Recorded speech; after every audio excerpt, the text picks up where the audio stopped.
ਢੀਂਡਸਾ ਪਰਿਵਾਰ ਨਾਲ ਦੁੱਖ ਸਾਂਝਾ ਕਰਨ ਦੇ ਲਈ ਹਰਿਆਣਾ ਦੇ ਮੁੱਖ ਮੰਤਰੀ ਨੈਬ ਸਿੰਘ ਸੈਣੀ ਵਿਸ਼ੇਸ਼ ਤੌਰ 'ਤੇ ਸੰਗਰੂਰ ਪਹੁੰਚੇ, ਜਿਨ੍ਹਾਂ ਨੇ ਪਰਮਿੰਦਰ ਸਿੰਘ ਢੀਂਡਸਾ ਨਾਲ ਮੁਲਾਕਾਤ ਕਰਕੇ ਪਰਿਵਾਰ ਨਾਲ ਦੁੱਖ ਸਾਂਝਾ ਕੀਤਾ। ਇਸ ਮੌਕੇ ਨੈਬ ਸਿੰਘ ਸੈਣੀ ਨੇ ਸੁਖਦੇਵ ਸਿੰਘ ਢੀਂਡਸਾ ਬਾਰੇ ਬੋਲਦੇ ਕਿਹਾ ਕਿ ਸੁਖਦੇਵ ਸਿੰਘ ਢੀਂਡਸਾ ਪੰਜਾਬ ਦੀ ਇੱਕ ਮਹਾਨ ਸ਼ਖਸੀਅਤ ਸਨ, ਜਿਨ੍ਹਾਂ ਨੇ ਛੋਟੇ ਇਲੈਕਸ਼ਨ ਤੋਂ ਦੇਸ਼ ਦੇ ਵੱਡੇ ਇਲੈਕਸ਼ਨ ਤੱਕ ਹਰ ਚੋਣ ਲੜੀ ਹੈ ਅਤੇ ਨਾਲ ਹੀ ਪਾਰਟੀ ਦੇ ਵੀ ਕਈ ਮਹੱਤਵਪੂਰਨ ਅਹੁਦਿਆਂ 'ਤੇ ਉਹ ਰਹੇ ਹਨ। ਉਹਨਾਂ ਕਿਹਾ ਕਿ ਸੁਖਦੇਵ ਸਿੰਘ ਢੀਂਡਸਾ ਦਾ ਜਾਣਾ ਪਾਰਟੀ ਲਈ ਅਤੇ ਸਮਾਜ ਲਈ ਬਹੁਤ ਵੱਡਾ ਘਾਟਾ ਹੈ। ਉਹਨਾਂ ਦੱਸਿਆ ਕਿ ਸੁਖਦੇਵ ਸਿੰਘ ਢੀਂਡਸਾ ਉਹਨਾਂ ਦੇ ਬਹੁਤ ਕਰੀਬੀ ਸਨ, ਜਿਸ ਦੇ ਚੱਲਦੇ ਉਹ ਖਾਸ ਤੌਰ 'ਤੇ ਸੰਗਰੂਰ ਪਰਿਵਾਰ ਨਾਲ ਦੁੱਖ ਸਾਂਝਾ ਕਰਨ ਆਏ ਹਨ। ਲੁਧਿਆਣਾ ਜ਼ਿਮਨੀ ਚੋਣ ਬਾਰੇ ਬੋਲਦੇ ਹਰਿਆਣਾ ਦੇ ਮੁੱਖ ਮੰਤਰੀ ਨੈਬ ਸਿੰਘ ਸੈਣੀ ਨੇ ਕਿਹਾ ਕਿ ਲੁਧਿਆਣਾ ਦੀ ਜ਼ਿਮਨੀ ਚੋਣ ਭਾਜਪਾ ਉਮੀਦਵਾਰ ਵੱਡੇ ਮਾਰਜਨ ਨਾਲ ਜਿੱਤੇਗਾ, ਕਿਉਂਕਿ ਪੰਜਾਬ ਸਰਕਾਰ ਤੋਂ ਲੋਕ ਬੇਹੱਦ ਦੁਖੀ ਹਨ।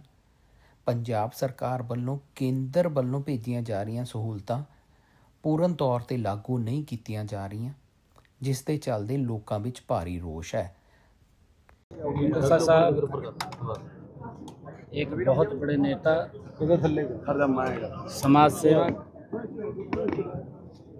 और जिन्होंने छोटे इलेक्शन से लेकर के पार्लियामेंट राज्यसभा के जो माननीय सदस्य रहे हैं, पार्टी के विभिन्न पदों पर जिन्होंने काम किया है, मेरे काफ़ी लंबे समय से ढींडसा साहब से ताल्लुक़ रहे हैं। मुझे बेटा जब चुनाव लड़ रहा था, उस चुनाव में भी आने का मुझे अवसर मिला था,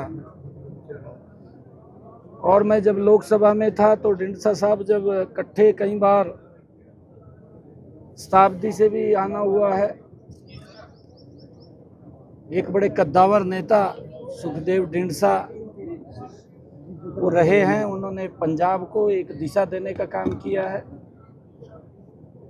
मैं वाहेगुरु के चरणों में प्रार्थना करता हूँ कि उस दिवंगत आत्मा को अपने चरणों में स्थान दे, परिवार को, मित्रजनों को जो दुख हुआ है उसको सहन करने की ताकत दे, ऐसी मैं वाहेगुरु के चरणों में प्रार्थना करता हूँ।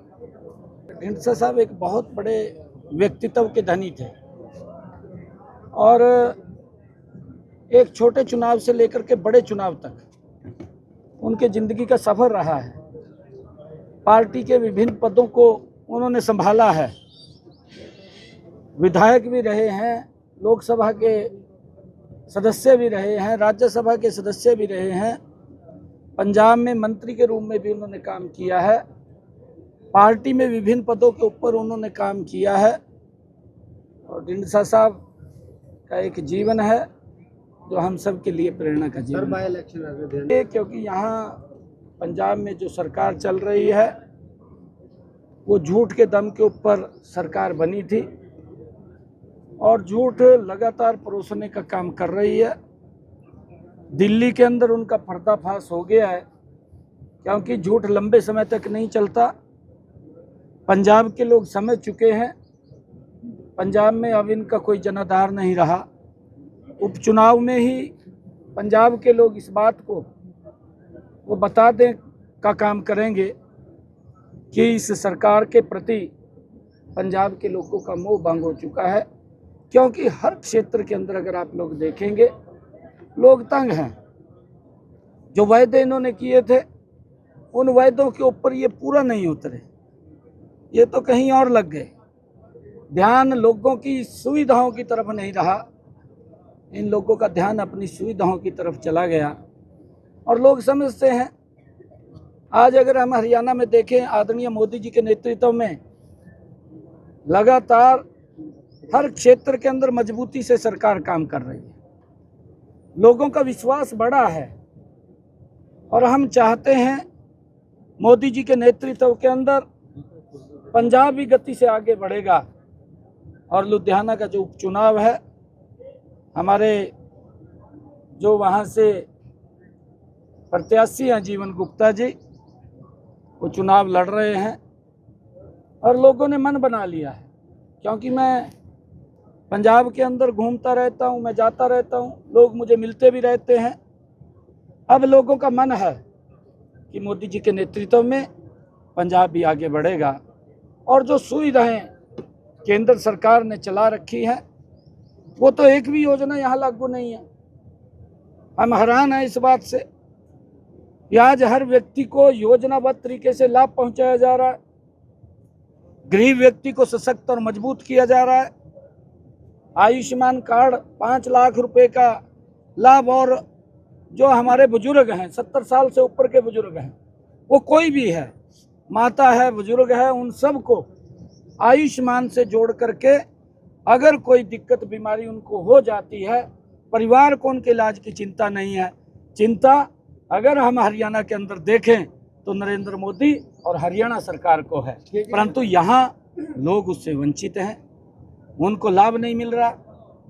किसान को उनको एमएसपी यहाँ की सरकार देने की बजाय हम हरियाणा के अंदर किसान का पूरी की पूरी फसल एमएसपी पर खरीदने का काम कर रहे हैं। मैंने कहा भी था पिछले दिनों कि भाई यहाँ के किसान की चिंता करिए, आप यहाँ के किसान को उसकी फसल का उचित मूल्य दीजिए, बात मत कीजिए। परंतु बात करने में जो कलाकार होते हैं, कलाकार तो कलाकार होते हैं, और कलाकार फिर एक सजबाग भी दिखा देते हैं। काम करिए, कलाकारी मत करिए। किसानों का तो मुख्यमंत्री ने वो स्वीकार नहीं किया, उन्होंने कहा कि क्या नहीं किया? किसानों ने बहस की थी, मुख्यमंत्री ने कहा था कि मैं बहस करने के लिए तैयार हूँ खेती मसलों पर, लेकिन फिर वो भाग गए उस मसले से। नहीं, देखिए, इच्छा शक्ति नहीं है। मैंने कहा है कि झूठ के दम के ऊपर सरकार बनी है, और मैं इस बात का हरियाणा के अंदर, पड़ोस में हरियाणा तो एक हमारा आपस का रोटी बेटी का रिश्ता पंजाब के साथ है, क्योंकि हमारा ही परिवार है।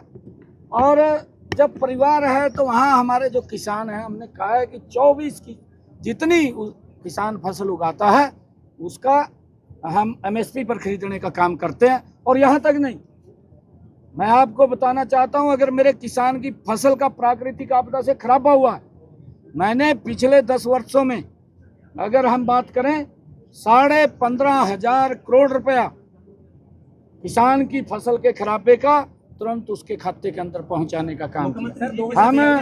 हम हरियाणा के अंदर जो सब्जी का किसान है उसको भी भावांतर भरपाई दे रहे हैं कि अगर बाजार में उसकी सब्जी के भाव कम आते हैं, जो उसकी लागत है, तो सरकार उसकी भरपाई देने का काम करती है। दिल्ली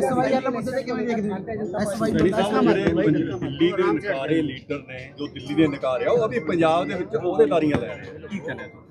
नहीं, वो वहाँ से शर्म के मारी यहाँ लुक क्या पड़ा, और पंजाब के लोग उसको खोज रहे हैं, कहा है उन्होंने निकाल देगा काम कर।